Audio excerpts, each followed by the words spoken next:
اسلام قبول کرنے سے کئی سال پہلے حضرت عمر بن خطاب رضی اللہ تعالیٰ عنہ ایک دفعہ تجارتی قافلے کے ساتھ مال لے کر مکہ سے شام گئے۔ قافلے میں قریش کے کئی اور بڑے سردار بھی شامل تھے۔ یہ قافلہ شام کے سب سے بڑے شہر دمشق گیا اور وہاں اپنا مال بیچ کر مکہ واپس روانہ ہوا۔ تھوڑا سا فاصلہ طے کرنے پر حضرت عمر کو یاد آیا کہ ان کی ایک رشتہ دار خاتون نے انہیں کچھ سونا دیا تھا کہ اسے بیچ کر اس کے لیے کچھ کپڑے وغیرہ لیتے آئیں۔ انہوں نے اپنے قافلے کے ساتھیوں سے کہا کہ فلاں عورت کا کام کرنے واپس دمشق جا رہا ہوں، کوشش کروں گا کہ یہ کام کر کے جلدی واپس آ جاؤں۔ حضرت عمر دمشق واپس گئے تو بازار بند ہو چکے تھے۔ مجبوراً وہ ایک مسافر خانے میں ٹھہرے اور سو گئے۔ تھوڑی دیر کے بعد اللہ کا ایک بندہ مسافر خانے میں آیا۔ اس نے حضرت عمر کو جگایا اور اپنے ساتھ اپنے گھر لے آیا۔ یہ بات واضح نہیں تھی کہ وہ شخص حضرت عمر کو پہلے سے جانتا تھا یا ان کے والد خطاب سے ان کی واقفیت تھی۔ انہوں نے حضرت عمر کی بڑی خاطر و مدارت کی۔ کھانا کھا کر تو وہ سو گئے اور ان کا میزبان رات بھر عبادت کرتا رہا۔ صبح کو حضرت عمر بیدار ہوئے تو ان کے میزبان نے کہا کہ اکیلے بازار مت جانا، بازار میں لٹیرے اکثر مسافروں کو لوٹتے رہتے ہیں، میرے ساتھ چلنا۔ یہ کہہ کر وہ سو گیا کیونکہ رات بھر جاگ رہا تھا۔ حضرت عمر نے اسے جگانا مناسب نہیں سمجھا اور اکیلے ہی بازار چلے گئے۔ ابھی بازار کھلا بھی نہیں تھا، وہ بازار کھلنے کا انتظار کرنے لگے۔ کچھ دیر کے بعد ایک عیسائی پادری اپنے نوکروں کے ساتھ آیا اور حضرت عمر کی طرف اشارہ کر کے اپنے نوکروں کو حکم دیا کہ اس شخص کو پکڑ لو، یہ گرجے کا کام بہت اچھی طرح سے کر لے گا۔ اس زمانے میں حضرت عمر بڑے تنومند پہلوان تھے۔ پادری کے نوکروں نے اس کو پکڑ لیا اور ایک پرانے گرجے میں لے گئے۔ پادری نے اس کو ایک ہتھوڑا دیا اور اس کو گرجے کی ایک دیوار توڑنے پر لگا دیا۔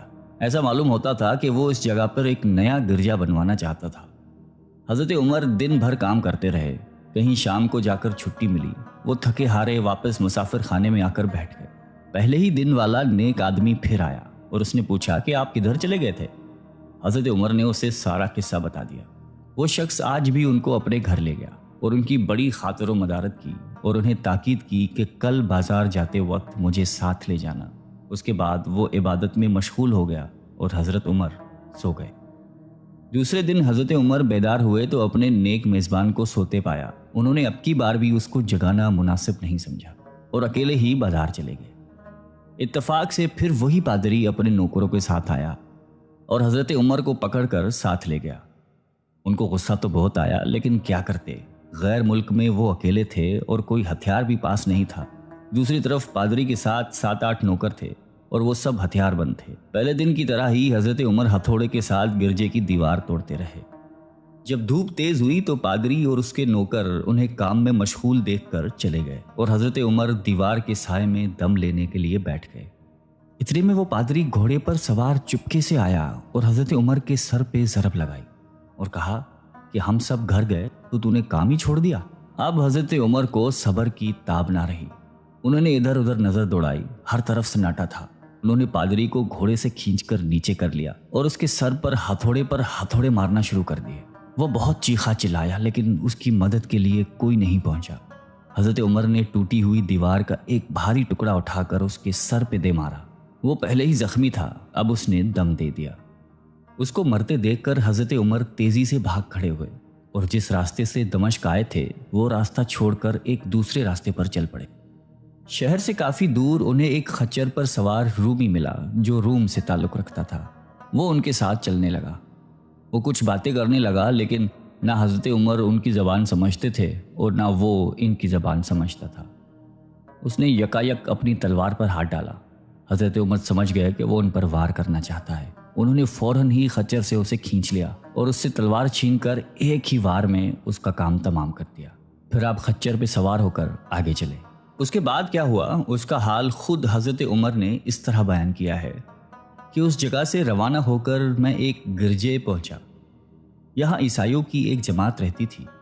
میں گرجے کے اندر داخل ہوا تو گرجے میں رہنے والے سب لوگ میرے ارد گرد جمع ہو گئے اور مجھ سے میرے حالات کے بارے میں پوچھنے لگے۔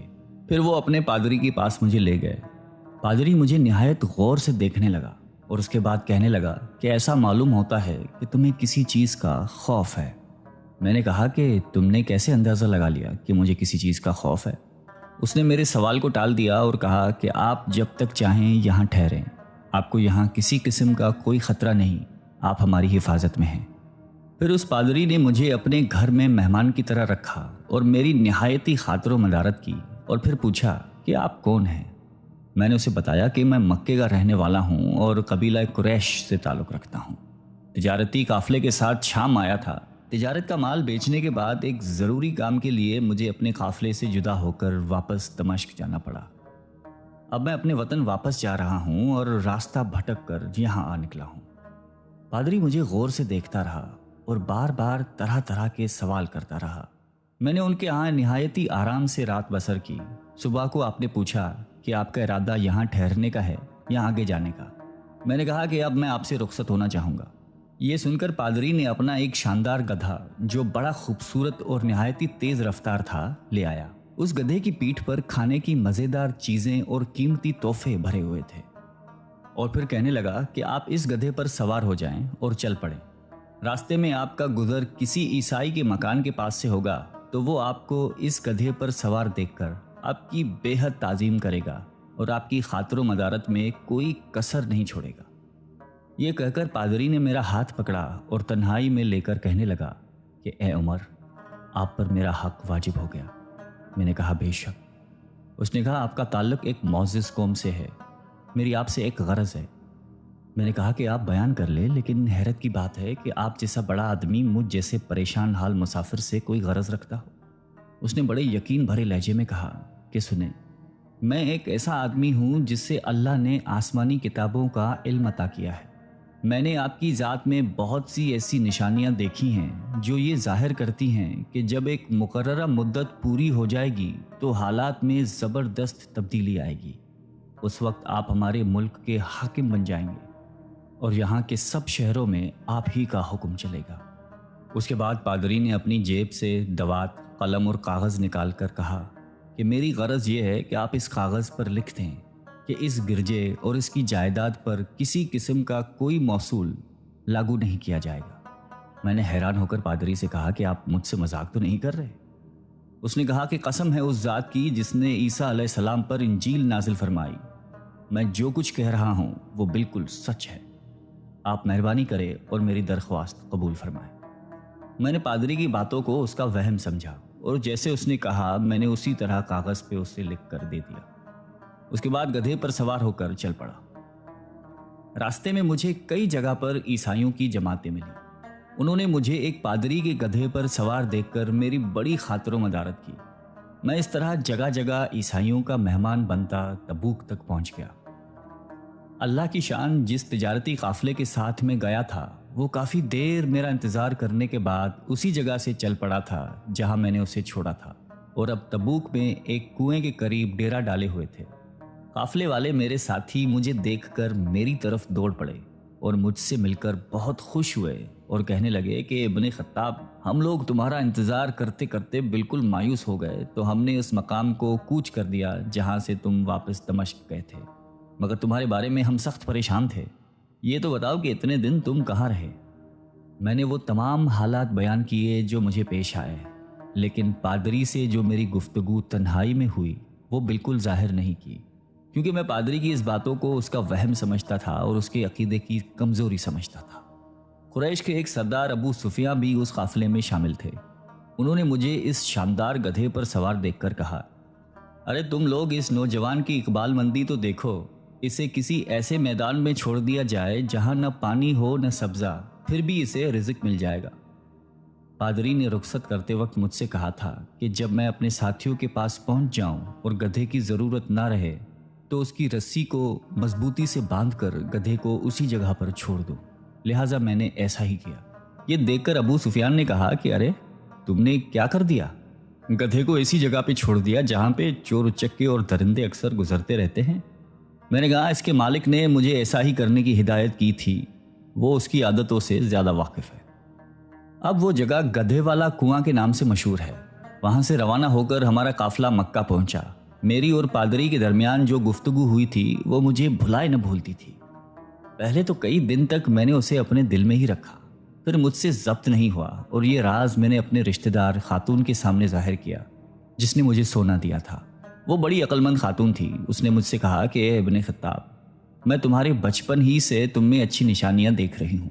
جب تم بہت چھوٹے بچے تھے تو میں نے ایک دفعہ خواب میں دیکھا کہ تم لمبے ہوتے جا رہے ہو اور تمہارا قد اتنا لمبا ہو گیا ہے کہ اس نے آسمان کو چھو لیا ہے۔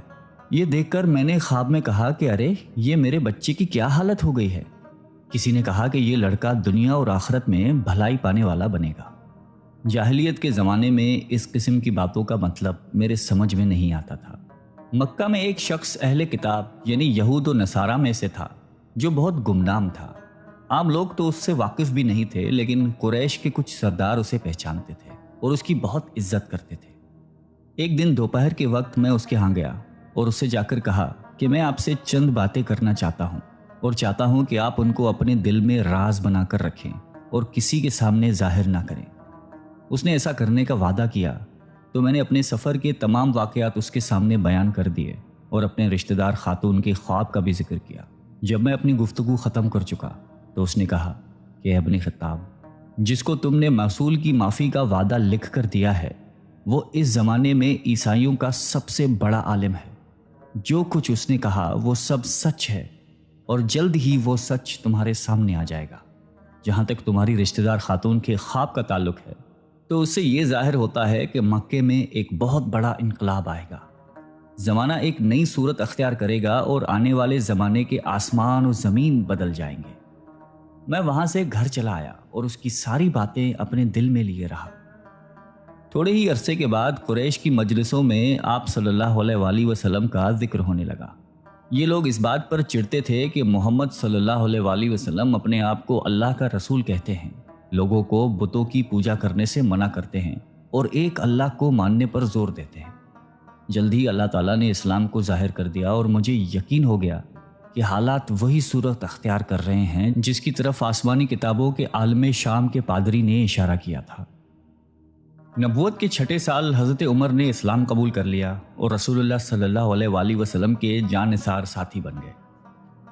11 ہجری میں آپ صلی اللہ علیہ وآلہ وسلم نے اس دنیا سے پردہ فرمایا تو حضرت ابو بکر مسلمانوں کے پہلے خلیفہ بنے۔ 13 ہجری میں انہوں نے وفات پائی تو حضرت عمر خلیفہ بنے۔ ان کے سفر نامے کی روایت کرنے والے راوی کا بیان ہے کہ حضرت عمر فاروق اپنے خلافت کے زمانے میں شام تشریف لے گئے تھے تو ایک بہت بوڑھا آدمی جس کے بال برف کی طرح سفید ہو چکے تھے عیسائیوں کی ایک جماعت کے ساتھ ان کی خدمت میں حاضر ہوا اور عرض کیا کہ اے امیر المومنین، کیا آپ مجھے جانتے ہیں؟ حضرت عمر نے فرمایا کہ اگر آپ شام کے فلاں نگر کے پادری ہیں تو میں آپ کو پہچانتا ہوں۔ اس نے کہا کہ جی ہاں، میں وہی پادری ہوں۔ حضرت عمر فاروق رضی اللہ تعالیٰ عنہ نے فرمایا کہ میں نے آپ سے لکھ کر جو عہد کیا تھا وہ آج بھی قائم ہے۔ اللہ تعالیٰ نے اپنے رسول صلی اللہ علیہ وآلہ وسلم کے ذریعے ہمیں عزت بخشی۔ انہوں نے ہمیں اللہ تعالیٰ کی پسندیدہ دین اسلام کی طرف دعوت دی اور ہم نے یہ قبول کی۔ آپ ہی نے مجھے ان باتوں سے آگاہ کیا تھا۔ اب آپ کو کون سی چیز اسلام سے قبول کرنے سے روکتی ہے؟ بوڑھے پادری نے حضرت عمر کی باتیں سن کر اسی وقت اپنے ساتھیوں سمیت کلمہ پڑھ کر اسلام کی دولت حاصل کر لی۔ اللہ تعالیٰ ہم سب کو قلب سلیم عطا فرمائے اور قرآن اور حدیث پہ چلنے کی توفیق عطا فرمائے۔ آمین۔